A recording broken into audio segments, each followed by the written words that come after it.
The patrons have spoken, and we are excited to bring you their choice. Ursaring. The beastly evolution of the adorable Teddy Ursa, Ursaring stands as perhaps the purest, greatest example of why bear Pokemon are awesome. One could even make the case that if one didn't utilize the Teddy Ursa they caught as the first Shadow Pokemon in XD Gale of Darkness, they were fundamentally incorrect in playing the game. How can you not love it? It has also more recently been given a brand new evolution on its own, Ursaluna, in Pokemon Legends Arceus. And this means in the future, if Ursaluna is ever made available competitively, that we'll get to see Eviolite Ursaring tearing things up. For now though, we're going to explore how Ursaring has performed in the competitive scene thus far. And so, we ask, how good was Ursaring actually? And in this video, we'll be going over these competitive formats.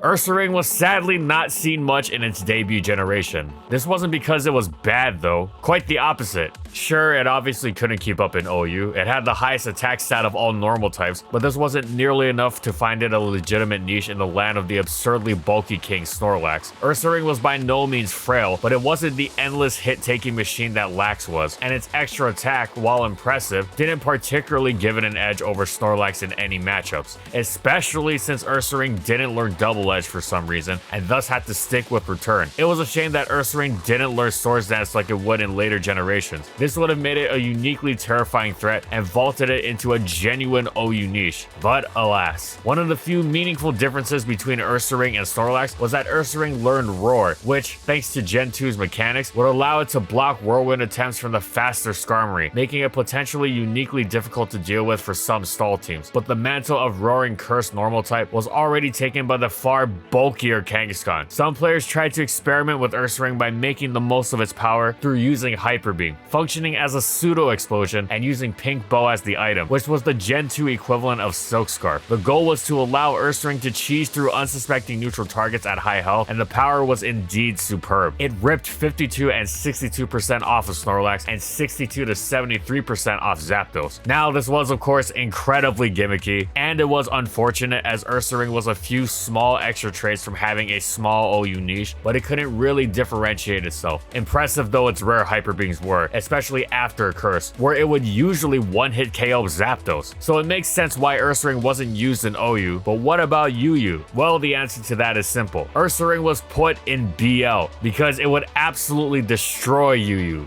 ruin it, reduce it to dust. The UU metagame was not at all equipped to handle its beastly stab return. To put it in perspective, UU sometimes struggled to manage Granbull, a Pokemon that was significantly weaker, slower, and less specially bulky than Ursaring, and even more crucially, lacked Earthquake. Granbull was one of the very best Pokemon in the tier, and Ursaring would have outclassed it entirely, leaving nothing of the metagame in its wake. Oh, and it also checked Tier Queen Nidoqueen like Granbull did. As if it wasn't monstrous enough, its debut generation was a bit unfortunate, but the utter terror inspired in players at merely imagining Ursaring's presence in UU is a unique honor in its own right. Generation 3 was a familiar start for Ursaring. It wasn't going to find a true place in OU, but some players did experiment with it. It couldn't be used as a straight up Snorlax replacement due to its lack of special bulk, but its Guts ability meant that Gengar's Will-O-Wisp that ruined Lax would only make Ursaring stronger, while Ursaring's higher attack also let it muscle through the likes of Tyranitar and Metagross with Earthquake more efficiently, especially in conjunction with its higher speed, and even more especially since Ursaring's boosting move was no longer the meager curse. It gained Swords Dance in Gen 3, which made it downright impossible to wall safely once Skarmory had been removed by its trusty partner Magneton. The lack of maxed out EVs in Gen 3 also made Ursaring's attacks sting even more. Of course, Ursaring was plagued by many issues that usually outweigh its pros, mainly the fact that it still wasn't very fast and also had next to no defensive utility, but still its fearsome upsize meant it had its small niche acknowledged by in-the-know players. And as for UU, nope, that still wasn't going to happen. The prospect of Ursaring and UU instantly brings to mind battles littered with entire teams reduced to victims of its monstrous returns. UU already struggled to deal with the base 90 attack Kangaskhan. The base 130 attack Ursaring would have been way too much. especially since it could equip the brand new Choice Band and become even more powerful right off the bat, not even needing to waste a turn with Swords Dance. Not that it really needed the extra help in the power department though. The UU tier couldn't handle its attacks at all. Once again, Ursaring was given the status of one of the most fearsome BL Pokemon, and every once in a while the BL list is examined to see if the Pokemon in it are really too much for UU, and whenever Ursaring is looked at, the answer is always an immediate yes.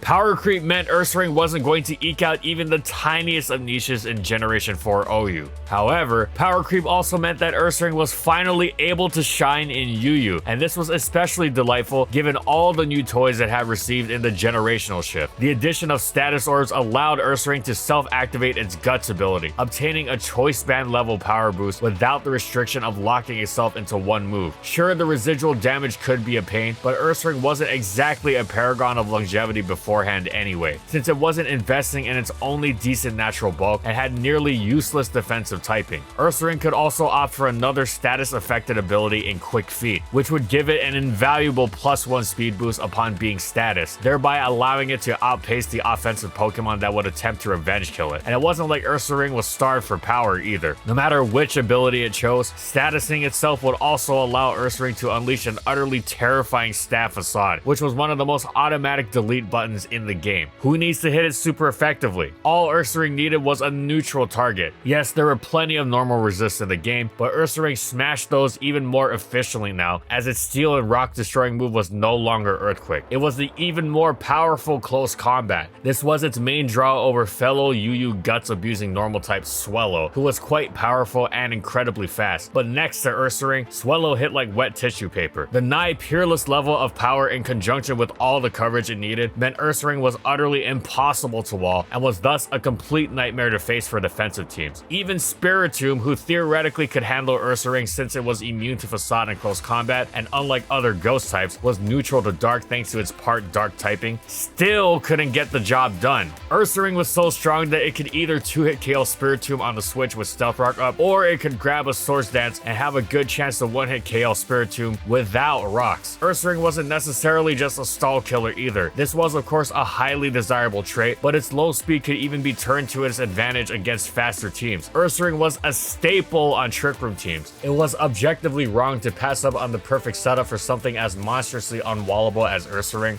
And sure, Ursaring's lack of defensive utility meant it couldn't be slapped on just about any team, and it had strong offensive normal type competition from the far faster, bulkier, more resilient Kangaskhan, but Ursaring wasn't a class of its own as far as UU wall breakers went, making Kangaskhan look like a little cut Pokemon by comparison in terms of strength, and thus occupied a special niche in Generation 4 underused.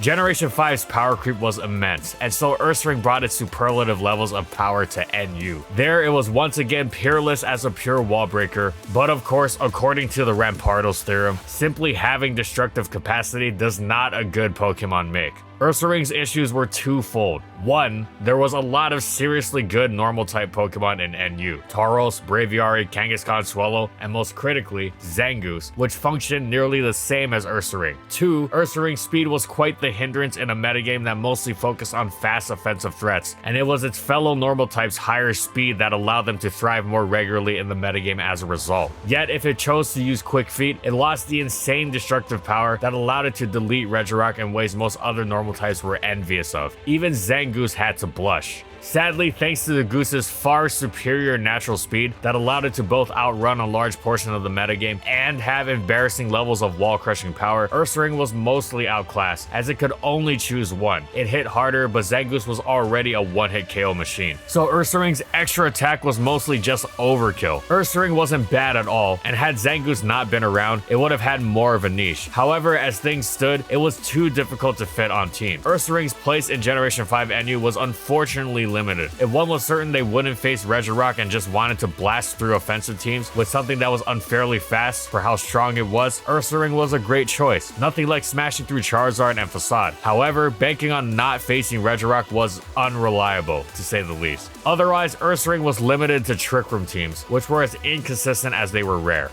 Generation 6 brought a new lowest tier, PU, and Ursaring established itself as one of its most terrifying threats. It generally stuck with the quick feet set, as it was key for it to be able to outrun as much as possible, and in this incredibly frail tier, rife with low base stat total Pokemon, Ursaring, which was massively powerful even by OU standards, was not left wanting for power at all. Ursaring saw quite a bit of usage, which was an incredible testament to how good it was, considering that it, as a normal type wall breaker, was competing for a team slot with Stoutland, who is one of the 2 best Pokemon in the tier, period. Stoutland could only dream of being able to outspeed Kadabra and still packing the stupefying, staggering levels of power that Ursaring brandished, while being able to switch moves at that. Ursaring's access to Earthquake also meant, unlike Stoutland, that it could completely invalidate Mawile as a defensive response. Once again, the plethora of Volt Switchers and U-turners in the tier meant Ursaring didn't have much trouble hitting the field despite its lack of defensive utility. This also allowed it to safely activate its status orb. Stoutland wasn't even the only normal type with which Ursaring was competing either, and yet this didn't dissuade Ursaring in the slightest. After all, Dodrio could only dream of the ease with which Ursaring dispatched Rock and Steel types. With Pokemon as unwallable yet also as vulnerable to residual damage as Ursaring, most players' response is to try and switch stall them until they faint, attempting to not lose a Pokemon. But Ursaring was so strong even without guts that switch stalling it proved particularly difficult, since even resisted targets were slammed for hefty damage and there had to be a lot of switching done. This also meant that Ursaring just needed to get one prediction right, and whatever switched in would almost surely drop. And so, despite strong competition, Ursaring thrived as a premier wall breaker in the ORAS PU metagame.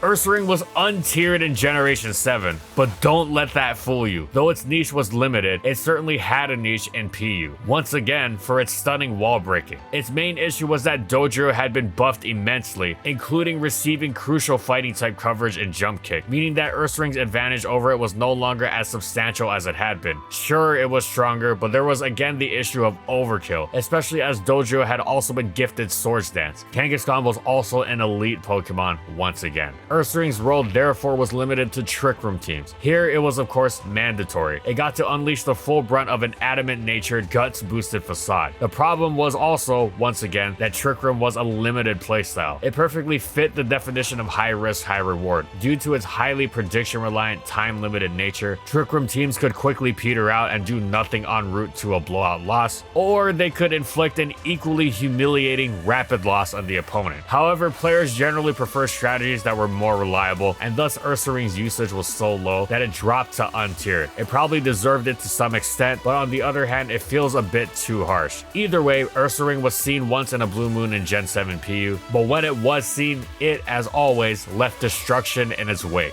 And that's it. So how good was Ursaring actually? Well, like many normal types, Ursaring is cursed by its typing, as well as an underwhelming stat spread, with the exception of its enormous attack, which is complemented perfectly by the huge base power of its status field facades and all the anti-normal type coverage it could ask for. As a result, Ursaring has had quite a career, from its early days as being too strong for UU, to several mixed generations as either a powerful wall breaker or a limited yet still terrifying presence in the lower tiers. It has preserved far more than most of its forgotten normal type brethren, and overall it is a pleasure to see something as cool as Ursaring having competitive success, and we look forward to what it will do in the future. Thanks for watching everyone, and thank you so much to our patrons for continued support of our videos and for voting for this Pokemon for this month's patron pick.